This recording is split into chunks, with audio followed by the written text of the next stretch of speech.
Minnesota tonight. Minnesota tonight. Sitting down with us tonight is Patty Morrissey from Finnegans Brew Company. Please welcome her to the stage. Thank you so much. Nice to see you. Nice to see you too. Please have a seat. I will, thank you. Are you everyone's mom? Did you become the mom of this section of the audience? Children, yes. First of all, thank you so much for coming on the show. Thanks for having me. Can you tell us a little bit more about Finnegans Brew Company, because it's a charity but not a typical type of charity? Yeah, we're a brew company. So Finnegans is located here in the Twin Cities. It's been around since 2000, started by our rambunctious entrepreneur and founder, CEO, Jackie Berglund. At Finnegans, we turn beer into food. What? How? Yeah. What kind of beer alchemy do you have? And can you share it? Because people who have beer magic usually want food at some point. Exactly. Well, we have this fabulous beer, and that's how the company started. So tonight, a lot of your folks in the audience sampled Finnegans Irish Amber. Mm-hmm. And that's where the company started. Jackie started the company with that beer. But she wanted to make an impact on the world, and what she does is she takes that beer, she pays for 4 staff and the lights, and all the rest of those profits go to feeding the hungry. Wow. The way she does that, I know, right? Yeah. Wow, that's good reference. The way that she does that is she works with the food group here in Minnesota and other food bank partners in Minnesota, Iowa, Wisconsin, and the Dakotas. So the 5 state marketing areas where we market Finnegans. We are the number 9 beer company in Minnesota. Wow. Pretty good for a craft brewer. The number 1 craft brew without a tap room or a brewery. Oh, congratulations. Yeah. So how did you personally get involved with Finnegans? The way I got involved was in retirement, I'm 3 years into retirement now. Again. Family's happy. More mom time. Yeah, I know. Dinner on the table at 5:30. As I profiled them, because I was in sales for many years, when I profiled them, I understood that the CEO was saying no to speaking engagements. And I'm like, well, I can talk. You seem to be doing a great job right now. Sorry. It seems like I understand what you're saying. Yeah. So long story short, I am the corporate storyteller at Finnegans. Cool. I have just a killer title, and I'm a volunteer. It seems like Finnegans is an easier corporation. Yeah.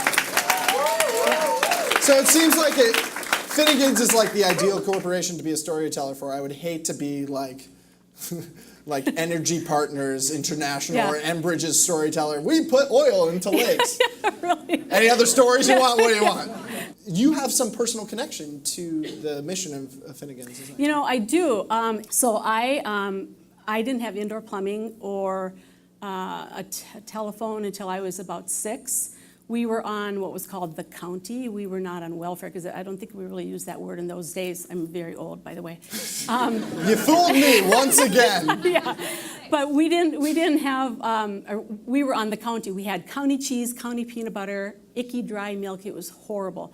My dad would poach deer, and he would buy fish. Wait, what? Yeah. Oh, sorry. It doesn't mean not in a pan, like with a little bit of chicken broth. Oh, okay. I was like, that sounds delicious. No. What's wrong? Right? A little bit of garlic. Yeah. No. Poaching deer means you take it illegally. Oh. So to feed his family, he would go. You're from the East, aren't you? Yeah. Yeah. I saw a deer once. Just believe me on this. Yeah. I saw a deer on TV, and I thought that would be delicious poached. Yeah. So. Yeah. Anyway. So he would poach deer to feed his family. He would buy fish from the Indians. We lived up near the Red Lake Indian Reservation. And we would count on, every now and then, my aunt would show up from 2 hours away with a bag of groceries. So we were definitely the family that was food insecure. Do you think that Minnesota is sort of doomed to always have families that were in that position, always have families that are food insecure? Are we just going to continue to suffer from hunger as a community? We are. I hate to tell you, we are never going to really fix hunger. First of all, 1 in 10 right now are hungry in Minnesota. So we're better off probably than other parts of the nation.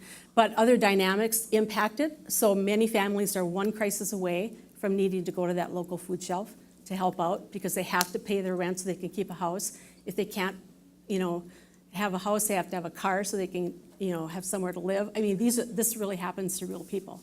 And those dynamics don't go away. The fact that, people at minimum wage are not making enough to afford food and housing and a car. And poached deer. Like, And how are you poached supposed deer, to get the right, basics? the garlic that goes with it. Yeah. But it's very real. I interviewed food shelves last year as part of a project I was helping Finnegans out with, and what I found was that people can't get access to things like laundry detergent so they can have clean clothing and go to a job interview.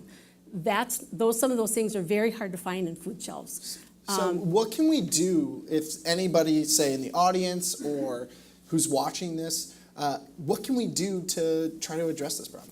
You can buy Finnegans beer. What? How did I expect I know, that? Yeah. I know. But seriously, we are a company that is scalable. We're sustainable. So we don't take money from foundations. We don't take money from the government.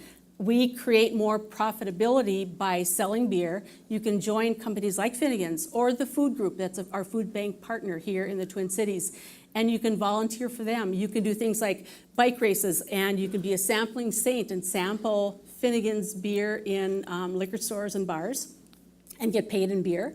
Wow. Right? You can help out on things like the Irish Fair. There are many organizations that you can volunteer with, but we happen to think Finnegans has a wide variety of points of entry. So whether you're a retiree and you like to talk, or you are a person who likes to be active and volunteer at the MS 150, there's a number of ways to get involved with Finnegans, but get involved somewhere. Find the place that you like and give back, because you never know when there's a person in front of you that needs it and will bloom later in life because they got some help. Excellent. Patty Morrissey, thank you so much for coming on the show. One more time, Patty Morrissey.